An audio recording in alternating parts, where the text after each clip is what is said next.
All right, now at 6 o'clock, Israel is continuing to strike targets across Gaza as forces are now facing a new battle from Lebanon. Angelo Bavaro will have the latest on what's going on. And people on the New Haven Green showed their support for Palestinians caught in the middle. Brooke Griffin is going to share their message ahead.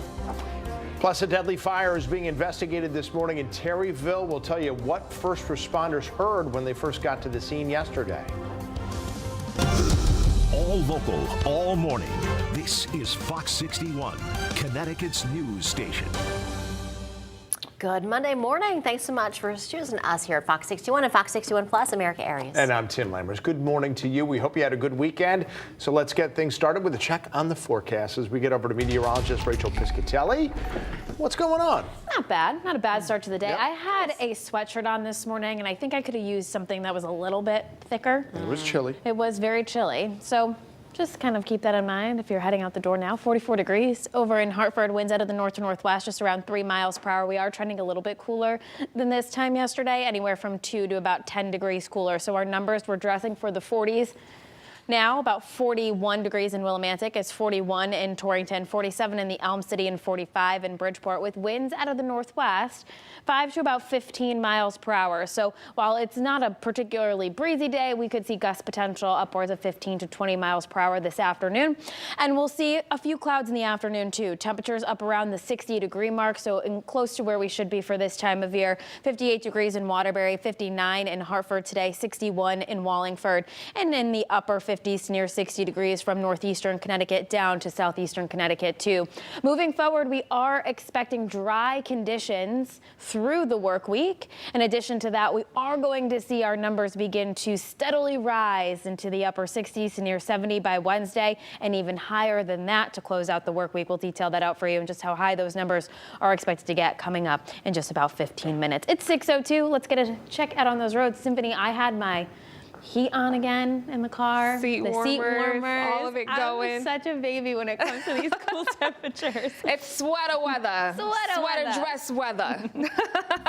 We've got to look at the morning commute now. We are accident free. However, there are a couple of construction zones I want to make you aware of. Before you head out this morning, we are starting off over in Waterbury, where there's some work being done on both the westbound and eastbound sides of I-84 this morning. On the westbound side, the right and center lanes are closed between exits 22 and 20. That's wrapping up at 6:30.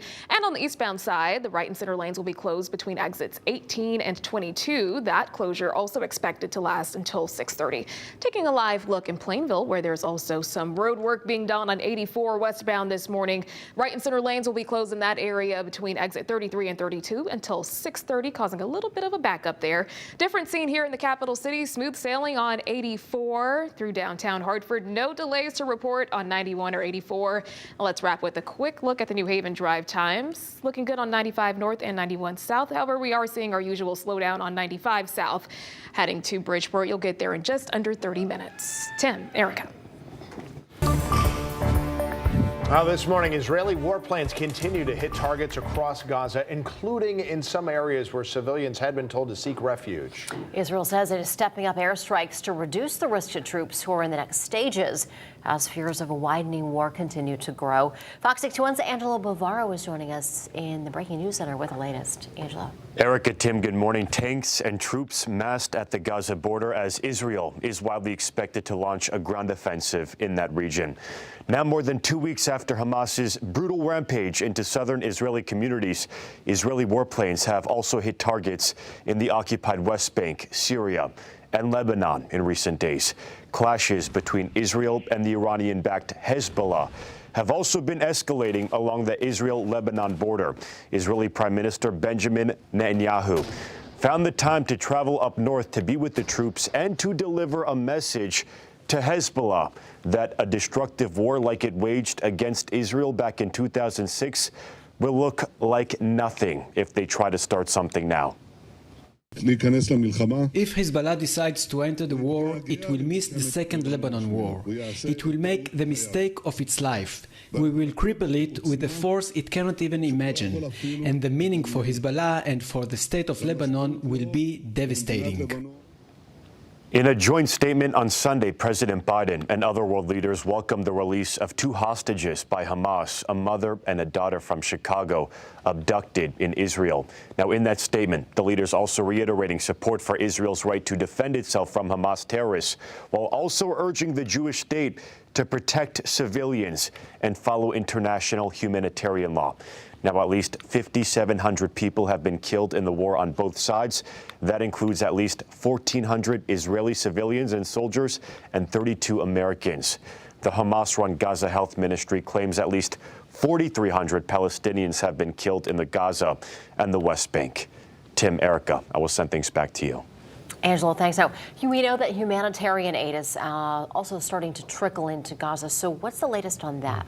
Yes, so the border crossing between Egypt and Gaza that opened this weekend to let a trickle of aid into the region for the first time since Israel sealed it off following Hamas's attack. Take a look here. 20 trucks entered on Saturday, and Israel allowing 15 trucks into Gaza yesterday.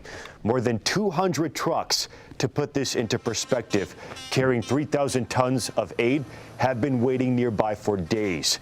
Gaza's 2.3 Palestinians are rationing food and drinking dirty water, and half of those people have fled their homes. Hospitals also say they are running low on medical supplies and fuel for those emergency generators. The head of UN's World Food Program calling the situation in Gaza catastrophic. In the Breaking News Center this morning, I'm Angelo Bavaro, Fox 61, Connecticut's news station. Angelo, thank you. At least some aid is starting to get in. We'll see if more starts to get in the coming days. Hopefully, yes. Well, meantime, as the war between Israel and Hamas continues, people here in Connecticut are calling for action to help Palestinians stuck in Gaza. Yeah, there was a rally in New Haven. About 100 people came together for that. Fox 61's Brooke Griffin is live on the New Haven Green with more on what they had to say.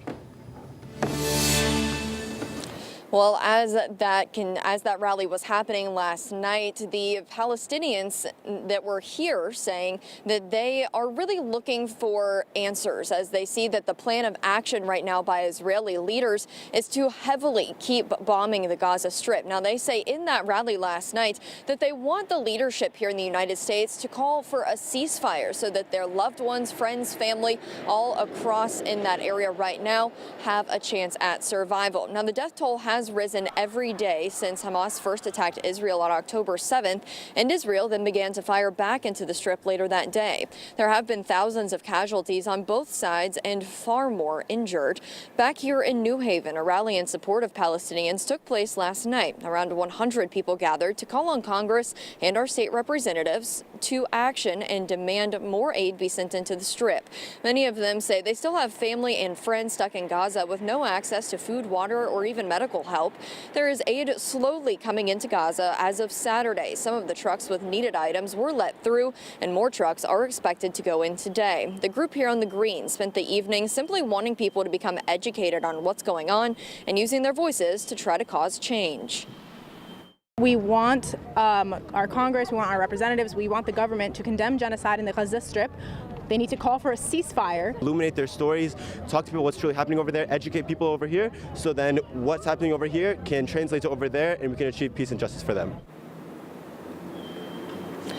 And those rally organizers say far too many innocent people have died on both sides due to this war, and they say they are going to continue to speak up here in Connecticut until the war is over. Live in New Haven, Brooke Griffin, Fox 61, Connecticut's news station.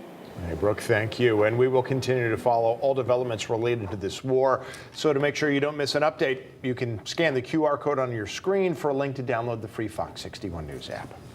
We have developing news this morning in Long Island Sound. At least 2 people are still missing right now after the boat they were on sank. We know 3 people on that boat were rescued just after 4 p.m. yesterday after a boater saw a man standing on a buoy just off of Cockanoe Island, which is off the coast of Westport. Another man and a woman were rescued from the water, and all 3 of them were taken to a hospital. But they said there were 2 other people on board who still haven't been seen. Authorities are asking that anyone who is boating in that area of Cockanoe Island between 9:30 a.m. and 4 p.m. yesterday to please give them a call. This is the Westport Police Department. There's the number on your screen, 203-341-6000. The cause of a deadly fire in Terville is under investigation. It happened yesterday morning at a home on Minor Road. When police and firefighters got there, they found a camper parked on the property, also on fire. And on top of all of that, they heard gunshots. Our neighbors taken this video of the smoke is seen here and then shared it with us at Fox 61. Police closed roads in that area last night. The scene's clear now, though. Investigators say one person died in the fire, but they have not said who that person was. Well, a hearing is expected today at the federal courthouse in New Haven. That's where the state is arguing to dismiss a lawsuit from a religious daycare. Milford Christian Academy is challenging the state's attempt to shut down the preschool for allowing religious vaccination exemptions. This is after Connecticut's exemption repeal. It's the first time a church is going against the state in the context of a COVID lawsuit. Quinnipiac and Yale plan to send law students down there to observe the hearing today. It's scheduled for 2:30 this afternoon at the federal courthouse.